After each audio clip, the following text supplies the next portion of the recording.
Señor Jorge Casareto, tenemos la amabilidad de que nos atienda, muy distendidos, la verdad. Gracias por su hospitalidad y por recibirnos. Monseñor, estamos en diciembre. Diciembre es sinónimo de caos en la Argentina. En un momento determinado, quien para mí fue uno de los peores gobernadores de la provincia de Buenos Aires, asumió la presidencia e hizo exactamente lo contrario a lo que hacía en la provincia de Buenos Aires y trazó una apertura en la cual hubo un protagonismo muy importante de los sectores sociales, de los sectores de los trabajadores y los sectores de la iglesia. ¿Por qué cree que después de aquel momento donde tuvimos la posibilidad de observar en carne propia que ese mecanismo daba resultados, después nunca más se pudo aplicar como correspondía? Te estás refiriendo al 2001. Efectivamente. Sí, bueno, dio resultados frente a una crisis muy... ¿Todos se asustaron, usted cree? Una crisis casi terminal, ¿no? Con prácticamente el 50% de la pobreza en Argentina. Fue un momento de lo más trágico que, por lo menos, que en la historia personal yo he vivido, ¿no? Es decir, ahí, de alguna manera, eso que se llamó el diálogo argentino, había sido previsto, en realidad un protagonista que por ahí es conocido, pero no tanto, porque fue Carmelo Angulo Barturén, que fue un hombre de Naciones Unidas, a quien habían mandado, especialmente por su capacidad diplomática, varios meses antes de la caída del gobierno de la Rúa, porque Naciones Unidas veía una crisis potencial muy posible en la Argentina, ¿no? Y este hombre empezó a hablar con los obispos, yo diría que ya en el mes de septiembre, octubre, antes del diciembre, diciendo si la Iglesia estaba dispuesta a protagonizar un diálogo en la Argentina. O sea, él veía, de Naciones Unidas lo veían en el programa para el desarrollo, ¿no?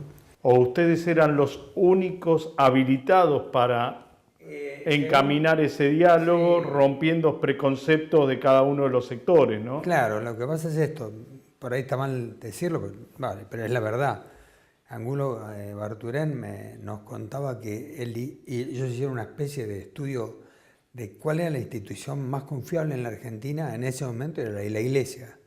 Entonces, ¿quién podía protagonizar un diálogo? La Iglesia.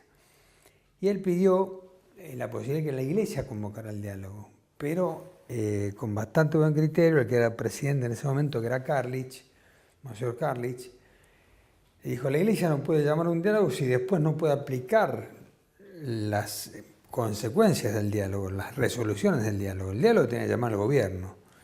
Bueno, de hecho, de la Rúa no llamó al diálogo, y cuando cae de la Rúa, después de la serie de presidentes... Los cinco presidentes. Exactamente. Duhalde llamó al diálogo inmediatamente. Bueno, pasaron por el diálogo como 2.000 personas, miles. Instituciones impresionantes. Esta gente de Naciones Unidas decía: en Bolivia llamamos a 30 instituciones y está todo el país acá, había que llamar. La Argentina tiene, yo digo, esa virtud, que a veces no es una virtud, pero sí está muy diseminado, ¿no? Porque fíjese, los industriales, no hay menos de 5 organizaciones industriales. El sindicalismo, bueno, no sí le cuento. Y así todo, ¿no? Las organizaciones sociales. Los bancos, por ejemplo, también tienen... 2 por lo menos. Bueno, después las organizaciones sociales. Bueno, pasaron todos por ese diálogo. Usted me pregunta por qué no se, vamos a decir así, se plasmó eso. Yo me acuerdo, y esto en una charla que tuvimos en aquel momento con el presidente Kirchner, cuando Kirchner asumió, él claramente dijo: no, ya no, el diálogo no tiene sentido porque hay un gobierno constitucional elegido por el pueblo y nosotros vamos a gobernar. Es decir, no vio la necesidad, puede ser discutible o no, pero él no vio la necesidad de llamar un diálogo, ¿no? Entonces... Los diálogos de estas características no tienen que ser vistos como un contrapoder, sino como algo que agrega. ¿Por qué cree que la dirigencia no ve a algo que puede agregar como algo que puede agregar, sino que lo ve como algo que viene a contrarrestar su poder. Y porque lo ven como un signo de debilidad. ¿Es tan primario el análisis? Y lo que pasa es que la Argentina no es fácil, ¿no? Y entonces, la otra vez, hablando con un dirigente, me decía, claro, uno llama a un diálogo y vamos a estar todos de acuerdo en las medidas que son complacientes para el pueblo, pero a veces hay que tomar medidas antipáticas. Y entonces, generalmente, quienes están en la oposición no se adhieren a las medidas antipáticas. Entonces, claro, los gobiernos ven en el diálogo que está esa otra contrapartida, ¿no? Es decir, que lo antipático... Pero el costo lo termina pagando el que se va del diálogo. Eso es verdad, eso es verdad. Sí, no, bueno, si hay alguien que está a favor del diálogo es la Iglesia, ¿no? Desde el Papa para abajo todos pensamos que el diálogo es el gran instrumento de la democracia, ¿no? Es el gran instrumento de la democracia, ¿no? Al Papa se lo critica mucho más en la Argentina que en otros lugares del planeta. Eso dicen. Es más, a uno a veces, viendo los visitantes que suelen acudir a él, dice, una foto con el Papa es una bendición. ¿Por qué bendice a esta gente? Bueno, yo no encuentro razones para explicar esto, pero la verdad que lo que el Papa está haciendo hay que mirarlo hay que mirar ante todo con una mirada universal, no hay que mirar si mandó un rosario a alguien y si a el otro no le mandó el rosario, porque son pequeñeces esas, ¿no es cierto? Pero uno cuando mira lo que está haciendo el orden universal, el haber puesto, por ejemplo, la pobreza, la migración, los muertos, ¿no? que están produciéndose en las guerras civiles en el mundo, esto en primer plano, diciendo esto es una barbaridad, esto que está pasando en la humanidad. Después la misma Iglesia, ¿no? Ha abierto la Iglesia a la misericordia, poner como el principal mensaje evangélico la misericordia, el amor de Dios, y que esto sea lo primero que se vea, no otras cosas. Bueno, esto es fundamental y esto ha sido un gran avance, ¿no? ¿Y por qué hay sectores de la Iglesia que se oponen a esta misericordia? Bueno, sectores de Iglesia, yo no conozco sectores que se opongan a la misericordia porque... Bueno, pero quieren hacer una misericordia de determinada manera, quizás para decirlo. Sí, estarían al margen de la vida eclesial y del Evangelio. La misericordia está en la raíz del Evangelio. Lo que pasa es que quizás, a ver, ¿qué es lo que ha hecho el Papa? Una iglesia que estaba por ahí un poquito demasiado marcada por normas, por una normativa, ¿no? Ha dicho, ojo, las normas están en función del amor, en función de la misericordia, ¿no? Que es un poco el problema que tuvo Jesucristo con los fariseos y con los saduceos, ¿no? Que estaban tan atados a la ley que no podían ver el mensaje que Jesús traía.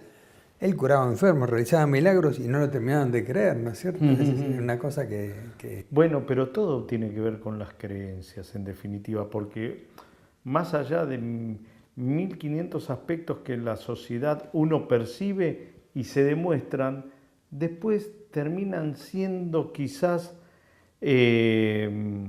tapados o minimizados, no tapados, minimizados por el tema de la creencia. No, yo no creo en lo que vos decís, pero te lo estoy mostrando. Claro. Me revoleaste un bolso, te lo estoy mostrando. Claro. No es una cuestión de fe. Exactamente. ¿Por qué llevamos todos bueno, ahí está el tema que yo creo que ha sido fue terrible en el mundo, que es el tema de las ideologías, ¿no? Es decir, cuando una persona está demasiado atado. ¿Pero pasa a ser ideológico o pasa a ser creencia? Bueno, o dogma. Llámalo como quiera. Hoy en día me parece que el término más actualizado ha sido el de las ideologías y hemos tenido un siglo XX terrible con la ideología marxista, con la ideología nazifascista, con esas ideologías que marcaban a la persona de modo tal que uno estaba dentro de un esquema y si no estaba dentro de ese esquema no era una persona. ¿No? Es más, una persona. Claro, además, ¿no? Y esto es lo más antievangélico que hay, ¿no? Es decir, lo ideológico cierra tanto a la persona y que le quita, la despersonaliza en última instancia. Es eso, uno tiene que pensar conforme piensa el sistema al que yo adhiero, y si no pienso como ese sistema no existo directamente, ¿no? Ahora, el mundo está yendo lamentablemente nuevamente para sistemas neofascistas. Llámese en Austria, llámese en Inglaterra, llámese en Estados Unidos, sistemas donde es muy complejo resolver discusiones que para nosotros pueden llegar a ser elementales, pero los patriotismos, las marginaciones, las postergaciones de esa misma sociedad hacen que aparezcan como creíbles situaciones que para nosotros ya eran perimidas porque demostraron su fracaso y su disolución social. Sí, yo no soy un analista político, simplemente veo esto con una gran preocupación. Fíjese, yo me acuerdo cuando era joven, antes de entrar al seminario, milité en política, por ejemplo, ¿no? Y me acuerdo que nosotros teníamos en la democracia cristiana esa visión de Maritain, ¿no es cierto?, en un libro como El hombre y el Estado, donde él termina diciendo la necesidad de que el mundo sea uno, ya digamos, en el año 30, año 40 del siglo pasado, ¿no es cierto? Es decir, él termina diciendo el mundo se tiene que unificar, porque todos somos personas, todos somos hijos de Dios, y en el fondo es una visión muy cristiana, ¿no? Y yo me acuerdo que las corrientes nacionalistas estaban en contra de todo eso, porque no, la nación y el patriotismo y la nación, y nosotros a veces parecíamos como antipatriotas por estar hablando del hombre universal, de la universalidad. Esto lo está planteando el Papa hoy en día, ¿no? Todos somos hermanos. Esta es una visión evangélica, ¿no? Por ser personas, todos somos hijos de Dios, por lo tanto, todos somos hermanos, ¿no? Esto es algo fundamental. Está bien, pero uno nota también que en los últimos tiempos, y en Argentina se dio con mucha particularidad, que en nombre de un discurso o de una postura absolutamente progresista o de un relato absolutamente ideal, terminábamos cometiendo las mayores atrocidades. Así es. No, eso es clarísimo, ¿no? Y fíjese, nosotros estamos en la década del 70 que fue terrible. Y ahí había claramente dos ideologías y la adhesión ideológica es lo que llevó a la violencia, ¿no es cierto? Eso fue terrible. Bueno, por eso le digo, yo estoy ahora observando este fenómeno con mucha preocupación. Lo que está pasando en el mundo lo observo con preocupación. Como no soy un analista, no puedo decir, bueno, hay que venir para acá o hay que venir para allá, estamos mirándolo, pero con preocupación. ¿Y este diciembre cómo lo nota? No, la sensación que tengo es que Dios quiera que el diciembre pase, es decir, no hay duda que los programas sociales existen y que el gobierno no ha terminado de encontrar un camino tan rápido como el que esperaba, ¿no es cierto? Pero la ayuda social no ha disminuido, en el sentido, todos los subsidios que se daban se han incluso ampliado todavía. Yo espero que tengamos un diciembre en paz. Ahora, usted que dialoga con todos, o con muchos de los que se acercan a dialogar con usted, y que son de diferentes extracciones políticas. De hecho, el arzobispado de San Isidro abarca 4 comunas, 5 que son de diferente sector político. Sí. ¿Por qué no cree por qué pasa que en lo privado podemos coincidir, pero en lo público no? Es decir, todos sabemos que no hay plata o que hay escasez de plata. Todos sabemos que las herencias y los métodos y un montón de aspectos privan de que lo que es uno para uno ideal. Ahora, ¿por qué se privilegia a él? Bueno, dame tanto y yo te apruebo esto, dame el otro y yo te apruebo esto y te acompaño en esto. Si todos sabemos de lo que estamos hablando. No somos marcianos que vinimos por primera vez al planeta.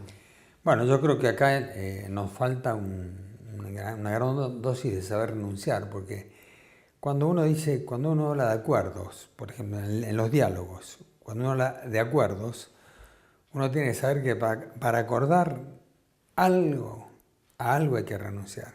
Y eso es lo que más cuesta, ¿no?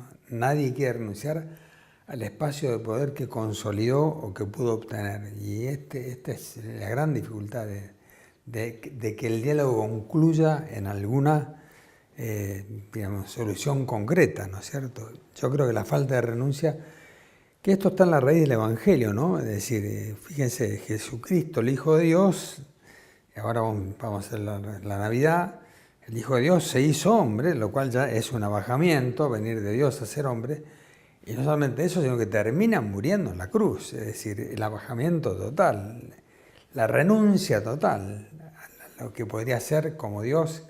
Cuando le dicen, si sos Dios, bajate de la cruz, podría haberse bajado, pero no, porque Él quería mostrar hasta qué punto ese Dios en su amor renunciaba a todo, ¿no? Renunciaba y daba la vida. Bueno, esta dimensión de renuncia me parece que es la que nos falta a nosotros para poder llegar a conclusiones que sean efectivas, ¿no es cierto?, en la realización del país, ¿no? ¿Por qué el argentino retrocedió como persona quizás en términos de valoración del prójimo? ¿Fue porque se vio mancillado por un discurso que decía que lo otro era lo más importante y terminaba viendo que lo más importante terminaban siendo ellos mismos? ¿Se dio por todo un proceso de sálvese quien pueda, que también los argentinos llevamos? ¿Por qué pasó? Yo diría, a mí me parece que, vuelvo al tema ideológico anterior, ¿no? No hemos terminado de renunciar. Fíjese que la historia argentina está marcada no por la fraternidad, sino por el enfrentamiento, ¿no? Hace mucho tiempo un historiador argentino decía que en la Argentina, cuando se han ganado espacios de libertad, se han perdido espacios de justicia, y cuando se han ganado espacios de justicia, se perdieron espacios de libertad. Y eso ha sido porque venimos con enfrentamientos desde los unitarios y federales, y hemos seguido, ¿no es cierto?, en nuestra vida, no tratándonos como hermanos, sino viendo o teniendo la postura muchas veces amigo-enemigo, ¿no es cierto? O el que está enfrente mío no está conmigo, por lo tanto no lo considero en lo que debe estar. Y en esto, ciertamente, lo que más han sufrido son los pobres y son los que más siguen sufriendo, ¿no? Por eso yo diría, hay varios caminos a recorrer. Uno es la fraternidad, otro es la reconciliación de los argentinos. No puede ser que todavía sigamos atados a problemáticas que fueron fuertes hace 40 años, ¿no es cierto? Es decir, tenemos que llegar a una etapa de reconciliación de los argentinos. Y tercero, tenemos que hacer realmente una opción preferencial por los pobres, pero en serio. Es decir, los pobres tienen, vamos a decir así, no, los subsidios no son una solución. Los subsidios son un paliativo. Entonces, el problema, todos lo sabemos, sale por la educación, por el trabajo, por la ética, ¿no es cierto?, por eliminar la corrupción. Hay una dimensión espiritual de toda esta problemática, que son los valores morales, y una dimensión efectiva, que es más fuente de trabajo, mejor educación. Todos esos son los caminos que hay que recorrer. Las avenidas que hay que recorrer las sabemos. Ahora, no terminamos de encontrar el recorrido, no trazamos claramente esas avenidas, ¿no? Monseñor, usted fue uno de los críticos más importantes, y de hecho San Isidro y Vicente López no tienen bingos, a la problemática del juego. La explicó muy bien y se graficaba también con la destrucción de la familia, por lo que el juego provocaba. Pero desde hace 20 años a esta parte hubo un flagelo mucho mayor todavía, que es el flagelo de la droga. Y en esta región ha habido movimientos muy importantes con respecto a las implicancias del narcotráfico. De hecho, un fiscal general tuvo que ser separado de su cargo por sospechas, y todos los días algunos sospechan de uno que otro dirigente. ¿Por qué todavía la clase política no tomó dimensión de lo peligroso que es esto? Bueno, yo creo que va tomando conciencia, ¿no? Es decir, acá humildemente le digo, la primera que habló sobre este tema fue la Iglesia. ¿Sí? La primera que habló y la primera que puso esto vamos a decir, en la primera plana de los diarios, ¿no es cierto?, fue la Iglesia. Pero nosotros vemos que en todos estos últimos años la conciencia ha sido creciente y estamos viendo determinaciones, ahora últimas, que van acrecentando el enfrentamiento, ¿no? Hay algunas cosas que hay que discutir todavía, por ejemplo, en el presupuesto que se ha hecho para el combate con la droga, prácticamente el 90% para la parte represiva y el 10% para la parte de recuperación. Bueno, eso hay que equilibrarlo. Y prevención. Y prevención, claro. Hay que equilibrarlo porque, si no, ojo, al narcotráfico hay que perseguirlo y no hay vuelta que darle. Y hay una acción policial que es irrenunciable. Pero en paralelo con eso hay que también poner todos los medios para que los chicos puedan recuperarse, ¿no es cierto? Los que es decir, lamentablemente han caído y realmente, ¿no? Fíjese, esto es un tema que ya lo hemos dicho tantas veces, de la pobreza sin droga se sale mucho más fácilmente que de la pobreza con droga, ¿no? Eso es, esa característica que fue tan argentina y que se ha perdido, del pobre que tenía salida, la gente pobre con trabajo salía adelante y andaba bien en la vida. Hoy en día con droga eso es imposible. Monseñor, ¿vio en primera plana la película? No, esa no la vi. No la vi, me la perdí, pero bueno, la tengo que ver todavía. ¿Y qué opina de esa situación? Bueno, eso es algo que la Iglesia lo ha condenado claramente. Se ha avanzado mucho, se ha hecho todo un protocolo. Hoy en día hay todo un protocolo de acción para combatir este mal en la Iglesia, ¿no es cierto? Es decir, y el Papa ha sido muy, muy claro. Ya lo venía tomando muy fuertemente el Papa Ratzinger, ¿no? El Papa Ratzinger lo tomó con mucha fuerza el tema y Francisco lo ha seguido y bueno, es algo que tenemos que hacer, que tiene que ser absolutamente desterrado en la Iglesia. ¿Y usted cree que algunos elementos contrapoderes, contrafácticos que ven a la Iglesia quizás como o un contrapoder o como un enemigo, utilizan esto también como para elemento mancillador para con la Iglesia? A ver, yo no me atrevería a decir eso. En última instancia no me importa, porque si a veces la Iglesia tiene que, vamos a decir, tener un acto de arrepentimiento por los males que existen en ella, los tenemos que hacer. Y si los medios vamos a decir, utilizan eso para contrarrestar la fuerza de la Iglesia, no nos importa, porque en última instancia es un servicio a la verdad. Y si esto es una verdad que tenemos que combatir, la tenemos que enfrentar. Aunque otros puedan usarlo mal, no es en lo que vamos a hacer hincapié. Nosotros hacemos hincapié en que esto es un mal que hay que desterrar de la Iglesia, ¿no? Si bien toda la entrevista fue un mensaje en sí mismo, quisiera que le deje un mensaje a todos nuestros televidentes por esta Navidad, por este Año Nuevo y por el 2017 que se avecina. Bueno, en primer lugar, recordar que la Navidad es la venida del Hijo de Dios al mundo, ¿no? Y esto es la clave, porque a veces la Navidad queda envuelta en el pan dulce, en las celebraciones, y esto es algo extraordinario, que Dios se haya hecho uno de nosotros y que el mensaje que quiera transmitir es ese mensaje de amor, pero de amor hasta dar la vida por nosotros, ¿no es cierto? Bueno, yo creo que hay todo un camino a recorrer por cada uno de nosotros. La Navidad se ha convertido en una fiesta de familia y me parece muy bien. Ahí se ha expresado el primer amor, ¿no es cierto? Pero después que este mensaje navideño de amor y de fraternidad se extienda a todas las dimensiones de nuestro país. Este es mi mayor deseo. Señor, gracias por recibirnos, por su hospitalidad y por su calidad humana, que cada momento lo demuestra. Una bendición para todos. Gracias.